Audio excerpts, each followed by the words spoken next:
എല്ലാവർക്കും നമസ്കാരം. എല്ലാവരും സുഖമായിരിക്കുന്നുവെന്ന് വിശ്വസിക്കുന്നു. ഇന്ന് നമ്മൾ ഉണ്ടാക്കാൻ പോകുന്നത് പൈനാപ്പിൾ പച്ചടിയാണ്. പച്ചടി ഉണ്ടാക്കാനായി ഞാൻ എടുത്തത് നല്ല പഴുത്ത 1.5 കപ്പ് പൈനാപ്പിൾ, അല്പം നീളത്തിൽ കനം കുറച്ചരിഞ്ഞതാണ്. ആദ്യം നമുക്ക് പൈനാപ്പിൾ വേവിക്കാം. ഒരു കുഴിഞ്ഞ പാത്രം ഗ്യാസിൽ വെച്ച് പൈനാപ്പിൾ ഇട്ടിട്ട് 1/4 ടീസ്പൂൺ മഞ്ഞൾപ്പൊടി, 1/2 ടീസ്പൂൺ കാശ്മീരി ചില്ലി പൗഡർ, കുറച്ച് കറിവേപ്പില, പൈനാപ്പിൾ വേകാൻ ആവശ്യമായ കുറച്ച് വെള്ളം കൂടി ഒഴിച്ച് ഗ്യാസ് ഓൺ ചെയ്ത് ഇളക്കി അടച്ചു വെച്ച് വേവിക്കുക. പൈനാപ്പിളിൽ നിന്ന് കുറച്ച് വെള്ളം ഇറങ്ങുന്നത് കൊണ്ട് വേവിക്കാൻ കുറച്ച് വെള്ളം മതിയാകും. അല്ലെങ്കിൽ വെന്ത് കഴിഞ്ഞ് വെള്ളം വറ്റിച്ചെടുക്കാൻ കുറേ സമയമെടുക്കും. പൈനാപ്പിൾ പകുതി വെന്ത് കഴിയുമ്പോൾ 1/2 ടീസ്പൂൺ ഉപ്പ് കൂടി ചേർത്ത് വീണ്ടും വേവിക്കുക. ഇടയ്ക്ക് ഇളക്കാൻ മറക്കരുത്.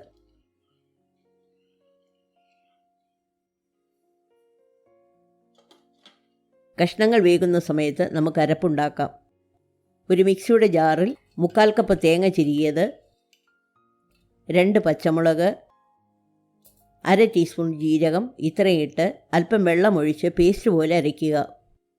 അരച്ചു കഴിഞ്ഞ് 1/2 ടീസ്പൂൺ കടുകിട്ട് 1 സെക്കൻഡ് കൂടി അരയ്ക്കുക. കടുക് ചതച്ചാൽ മതി, അരഞ്ഞു പോകരുത്. കഷ്ണങ്ങൾ നന്നായി വെന്ത് വെള്ളം വറ്റിക്കഴിയുമ്പോൾ അരപ്പ് ചേർത്ത് അരപ്പ് വേകാൻ 2 മിനിറ്റ് ഇളക്കുക. ഈ സമയത്ത് നിങ്ങൾക്ക് കറിക്ക് മധുരം വേണമെങ്കിൽ 2 ടീസ്പൂൺ പഞ്ചസാര കൂടി ചേർക്കാം. പൈനാപ്പിൾ നല്ലതുപോലെ പഴുത്തതും മധുരമുള്ളതുമാണെങ്കിൽ പഞ്ചസാര ചേർക്കേണ്ട ആവശ്യം വരില്ല.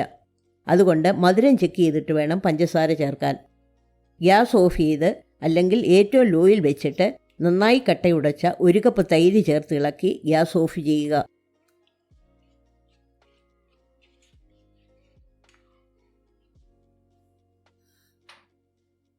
ഇനി കടുക് താളിക്കാനായി ഒരു പാത്രം ഗ്യാസിൽ വെച്ച് 1 ടേബിൾ സ്പൂൺ വെളിച്ചെണ്ണ ഒഴിച്ച് ചൂടാകുമ്പോൾ 1/2 ടീസ്പൂൺ കടുകിട്ട് പൊട്ടിക്കുക.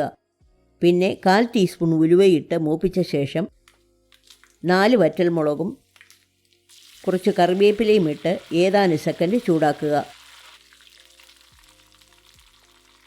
ഇത് കറിയിൽ ഒഴിച്ച് നന്നായിട്ട് ഇളക്കുക.